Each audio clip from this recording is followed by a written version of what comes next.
this is totally an aside, but when I look at this, to me the difference between like this and it being like a heavy metal cover from like the 80s is it just needs some like smoke and some like flame somewhere or something. I just noticed that I'm like, man, this is just like, it's like a couple steps away from like a heavy metal band.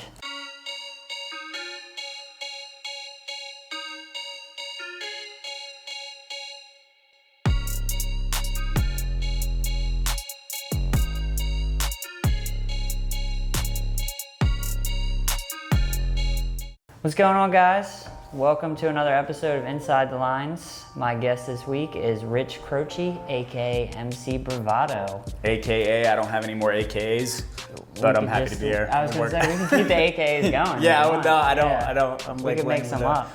But cool, thanks for being on the show, man. Thank you for having me. Of course, brother. So the first step is to pick out our canvas, so to speak, for the day.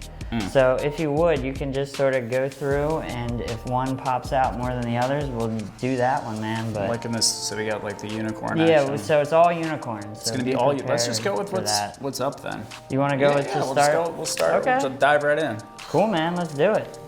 So, tell me a little bit about yourself, man. Like, tell us a little bit of backstory. What's got you into the world of music and all that fun stuff? Well, I grew up Orange County, New York, which is like an hour north of New York City. Dope. And you wouldn't necessarily think, but like in the little town of Warwick, there's like a crazy hip hop scene. Okay. And I would not have thought. Yeah. And you know, I was never the most athletic chap. So I felt like I needed an outlet to, like, you know, get my energy out that was constructive and keep me out of trouble, kind of thing. And music just kind of presented itself. I started like freestyling at parties and then like battling and things like that. Nice. And it just evolved from there. I was in a group called the Cypher Junkies.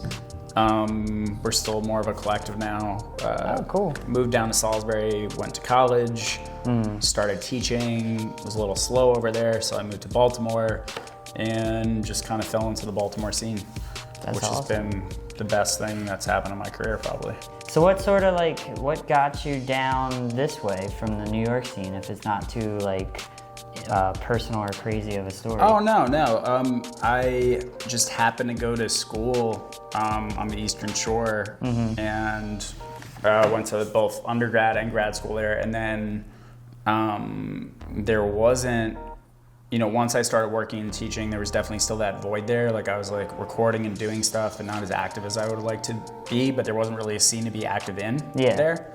So I just, you know, a couple of my good friends were moving to Baltimore and I was like, maybe I'll just jump. So I just like moved here without a job, was collecting like summer pay, found a job. And then really like, I was still going to New York on weekends to record in Brooklyn with my group. I was just always in two places at once. And I started working at Lineup Room, recording at Lineup Room with Brandon and Casey and that whole squad. And, you know, met Mike John, met a lot of the key people that are part of my team now. And I was just like, this is where I'm supposed to be. Yeah.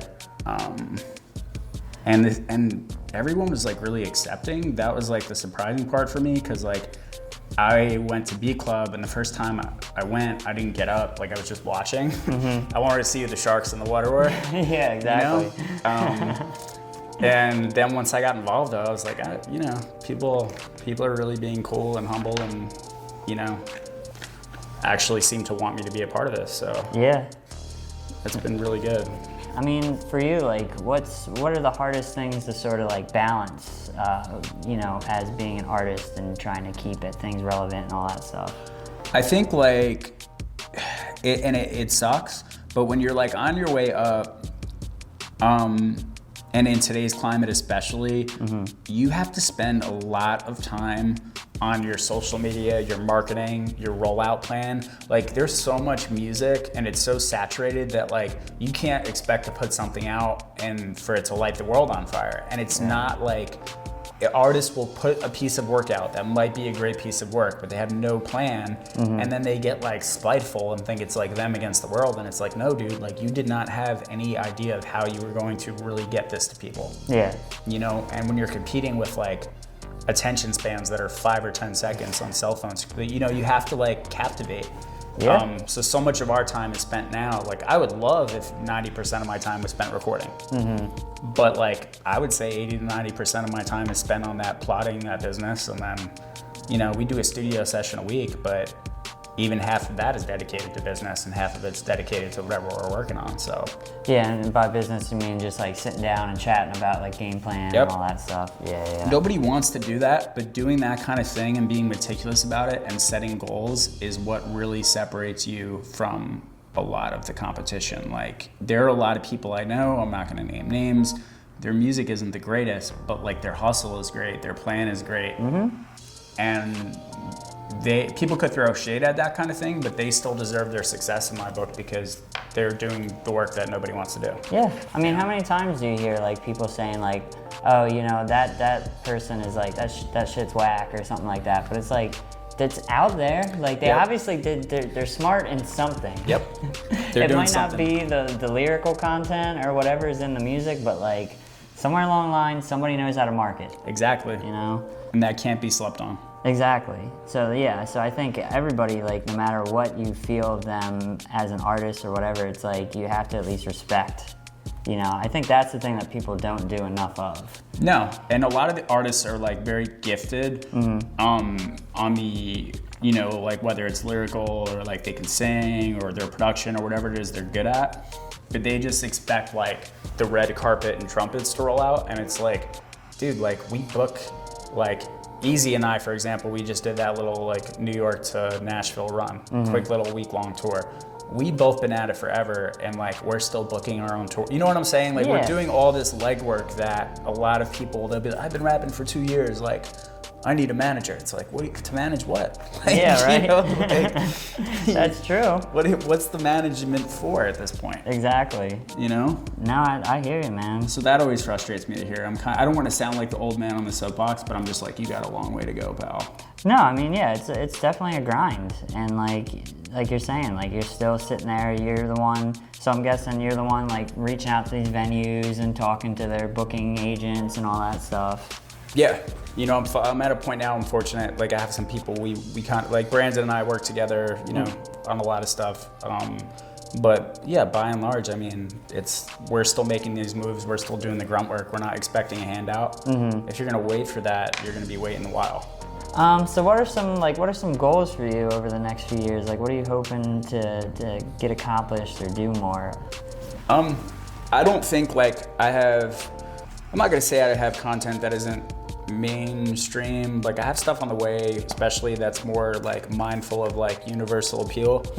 But I've always wanted to build my own, you know, like my own imprint. I'm a big fan of like Rhymesayers, like Atmosphere, like that whole collective, Brother Ali, all the people a part of that. It's always been kind of a dream to put together, you know, a label of sorts that we can do it all in-house. You know, think like Strange Music or anything like that, where literally from the video to the recording studio to it's all done in-house. Yeah. And that's all your money, and you're not, you know, because a lot of times a record deal can be a glorified loan. You know, we've all heard the horror stories of people that are platinum artists that are still in debt up to their neck, and that it's crazy.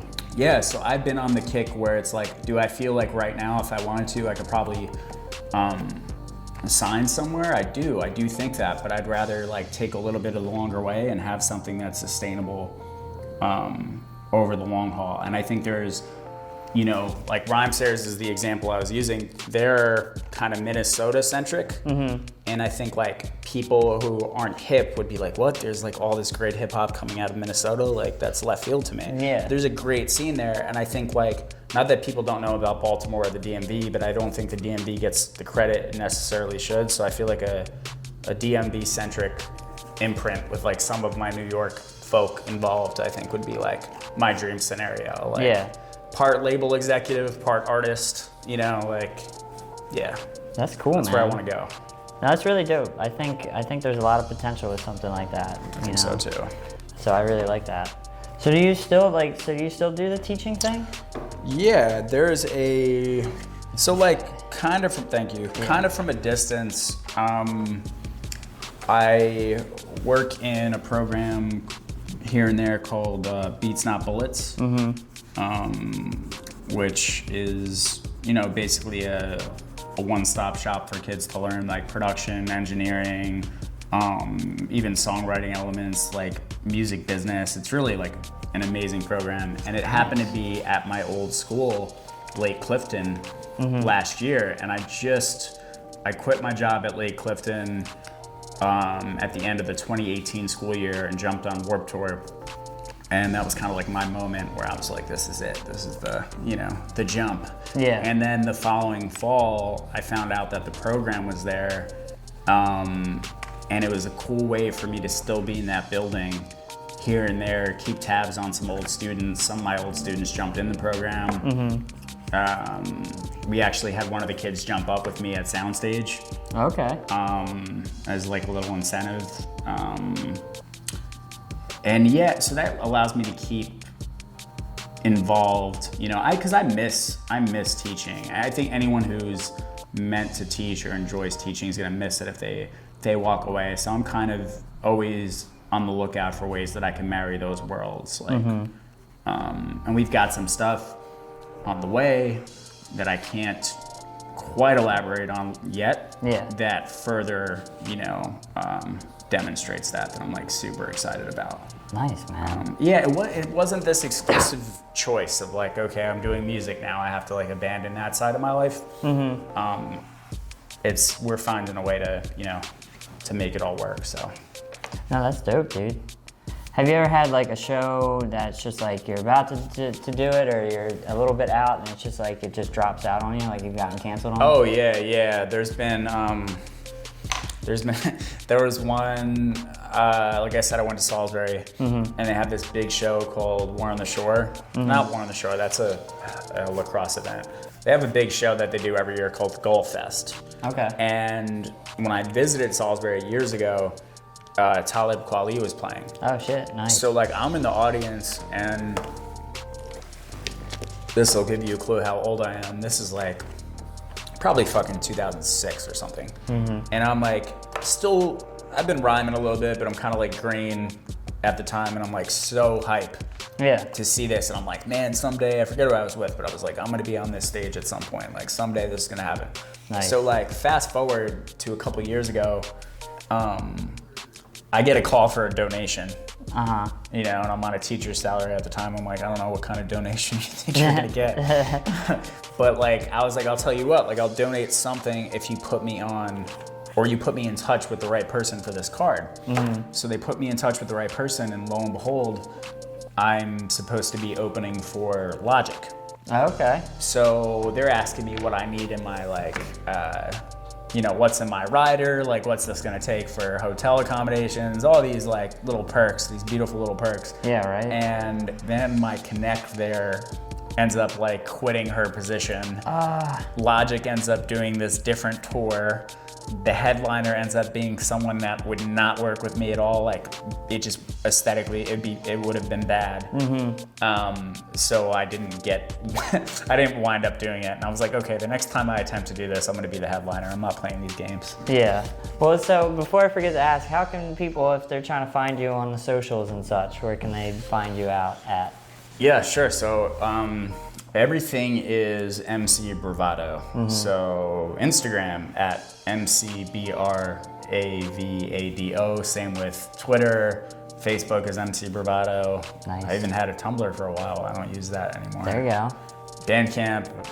If you just, it's MC Bravado is attached to everything. I try to keep the branding really simple. Also, please buy some merchandise. We have really cool merchandise. There you go. All online, off the Facebook page, whatever. And new music is on the way. Nice, man. Yeah, when are you anticipating stuff? Do you have like thoughts on that yet? Oh yeah. We're in the war room.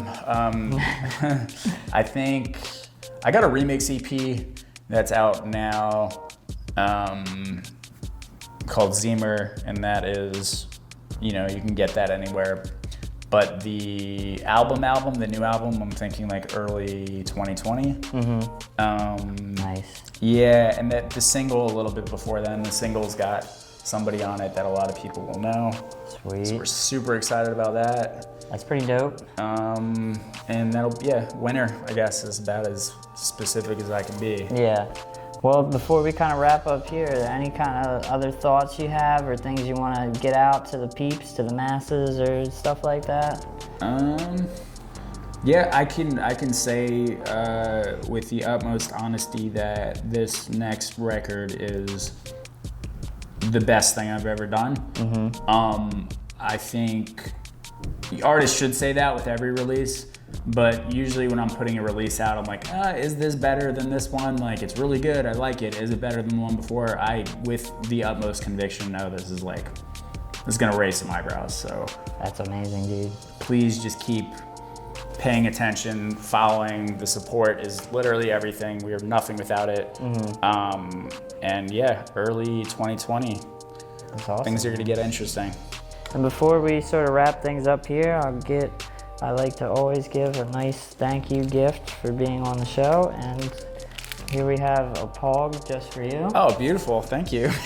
I remember these things. Right? They're great. Yeah, they are. I have a whole stack of them at the house. So Pogs and slammers. Right? I love the slammer ones because they were like metal. Yeah. And I didn't know I never played it, so I never understood what to do, but I just was like, these look cool.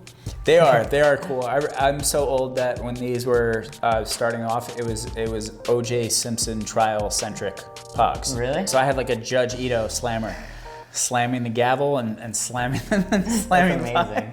That is such a like 90s pocket. Yeah, that's awesome. It's kind of fucked up that they made Yeah, the judge the bit. slammer That's though true. in this situation if you think about it. That's Thank awesome, you, man. I will Yeah. cherish this. I like this. And then a nice Two Tony Productions pin. Beautiful. Right on the So, book bag. It's cool, man. Well, thank you so much for being on the show. Appreciate you. Good luck. Be on the lookout for that new album, and we'll catch you next time, guys. Peace.